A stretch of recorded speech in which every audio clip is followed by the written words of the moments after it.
definitely as a kid always wanted to act, and then came along Joyride, where I guess there was the perfect, basically sexless neurodivergent role for someone as hot as me to audition for.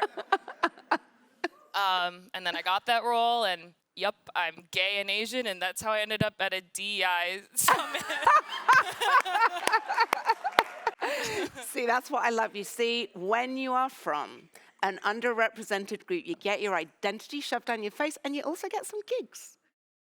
On that theme of identity, what was it like for being on that set with an Asian director and cast? And was it different to being on a set where you're the only one? I've been asked so many times what it's like being Asian. I've stopped saying it's awesome, and I've started saying it's mid. But I think what happens when you are on a project with people that are like you, and sometimes people will say this really poetic thing where they're like, I just don't have to explain myself. And I translate that to, you don't have to answer the stupidest questions you've ever heard in your life all the time. And that can just feel like every day sometimes when you're the only person of a certain identity. Ismail, you had a similar experience. What was that like for you, suddenly not being the only one? Well, I just suddenly didn't have to explain myself.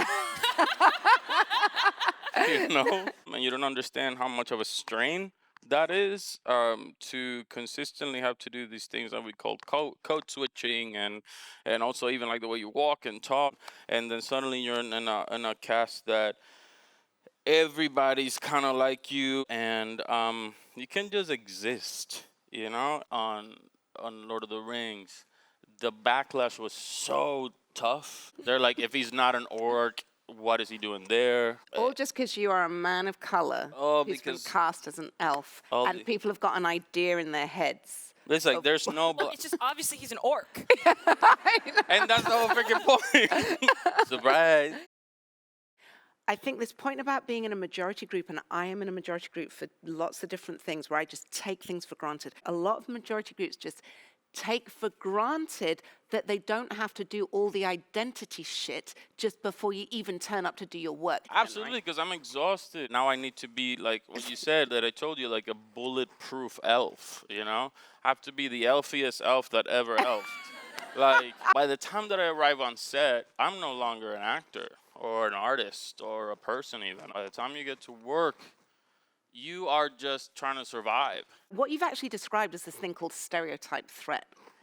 Like, there's a whole world of literature and academic research on how when you are representing an underrepresented identity group, you lose about at least 5% of your cognitive ability. Instead of it being in the task at hand, the artistry, the acting, whatever it might be, you're actually thinking about what if I let this group down? So that stereotype threat. Sabrina, I just wondered, does that resonate? Yeah, it totally affects me a lot. Whenever I do showcases, I feel this intense pressure that if I don't absolutely, if I'm not like a clear standout, there is going to be some sort of weird narrative that I got this for diversity reasons. I saw an interview you'd given where you said you could have some empathy for the racist, homophobic, and otherwise trolls. Yeah, I deeply regretted saying that.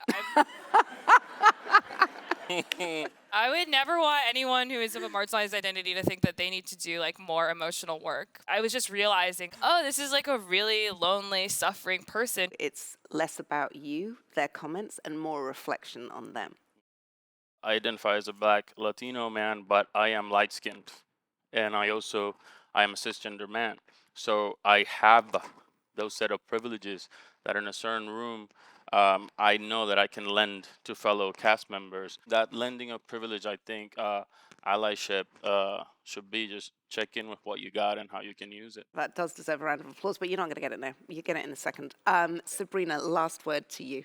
I mean, I would just second that, have some humility and integrity, and don't be afraid to be the corny person that, asks if we can have pronouns on things. It really did mean a lot to me when, my cast member Sherry Cola did that for me, because, I was new and I was really tired and scared, and I'd never been on a set, and it just helps to have somebody, when you see like sort of systemic inequality, to not always put it on this other person to have to advocate for it. They're like the least well positioned to do it, and like just be corny for 5 minutes. It's like not that.